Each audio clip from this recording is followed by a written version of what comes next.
lakini hadi mitaa wameziba. Tunapowaambia watu wengi wanakuwa wakaidi, lakini uzuri hapa mpaka sasa hatuna ajali yote labda ya kifo. Ni maduka haya tu, nyumba hii moja ambayo nadhani ina kama mafremu kama 5 hizi ndio ambayo imeathirika. Na usalama ni wa kutosha. Lakini usalama ni wa kutosha, tuna polisi, tuna jeshi la wananchi hapa.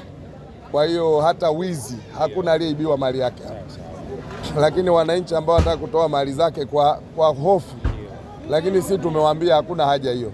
Wengine wanakuwa tu wakaidi, lakini hakuna haja kwa sababu tumejua sisi tutamanage kucontain ili jengo lililopata shoti.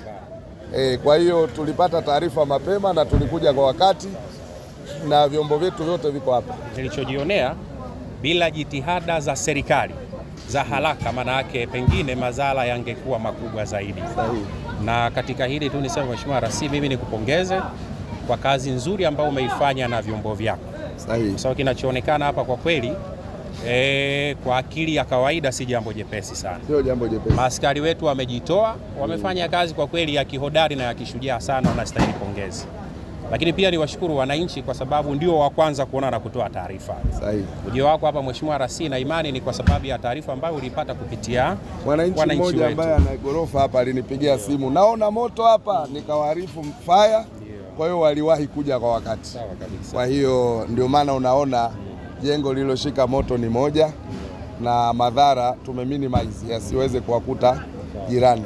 Bila jitihada za serikali iliyowekeza kwenye vyombo vyake vya ulinzi na usalama, pengine hali ingelikuwa ni mbaya sana. Na magari ya kisasa ya zimamoto, maana tuna magari zaidi ya 8 hapa. Gari ya jeshi la wananchi, SGR wameleta boza za maji.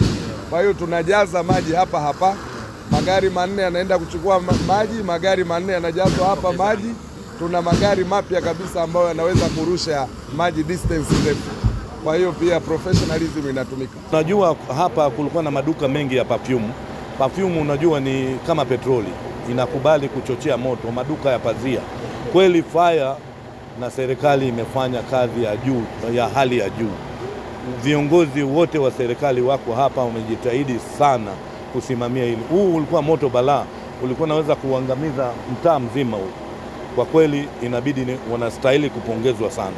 Kwa kilichotokea leo kimekuwa ni jambo ambalo limekuwa la kushtukiza na limekuwa ni jambo ambalo linaumiza, kwa sababu nakumbuka mwezi wa 10 tarehe 21 tena usiku tulikutana na janga kama hili maeneo ya Lwagasore, na mimi mwenyewe nikiwa ni muathirika katika eneo hilo. Biashara zetu ziliteketea, ilikuwa ni usiku, tulipigiwa simu saa 5 usiku na asilimia kubwa hatukuweza kuokoa chochote. Lakini tunashukuru Mungu hata kwa siku ya leo, kwa jitihada tulizoziona za zimamoto na jeshi la polisi, tumeona ushirikiano mkubwa, tumeona jinsi watu wamejitoa kwa namna ya mapambano makubwa katika kuokoa hata kile kilichonusurika cha watu, lakini pia hata vile vilivyopata hasara watu wameweza kuvilinda kwa hali ambayo ilikuwa na usalama, ambao kwa jeshi la polisi tunalipongeza kwa kazi yao walioifanya kwa siku hii tulivyowaona. Kituo chetu cha kupokea taarifa za dharura kwa namba ya dharura 114 ikitaarifu kwamba hapa mtaa wa Lumumba kuna tukio la moto, na kweli tulifika kwa haraka kwa sababu sio mbali kutoka kituoni kwetu, na tukakuta moto ulikuwa ni mkubwa sana katika jengo hili la Salva Plaza.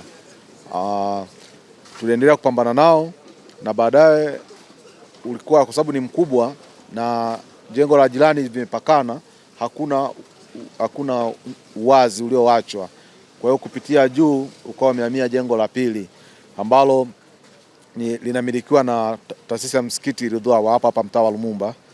Kwa hiyo tukaendelea kupambana nao kuanzia ile saa 1, lakini kufikia majira ya saa 12 alfajiri ya leo tulikuwa tumeshaudhibiti moto kwa kiasi kikubwa, na kama unavyoona sasa hakuna madhara yote ambayo yanaweza kusababisha moto kusambaa kwenda maeneo mengine.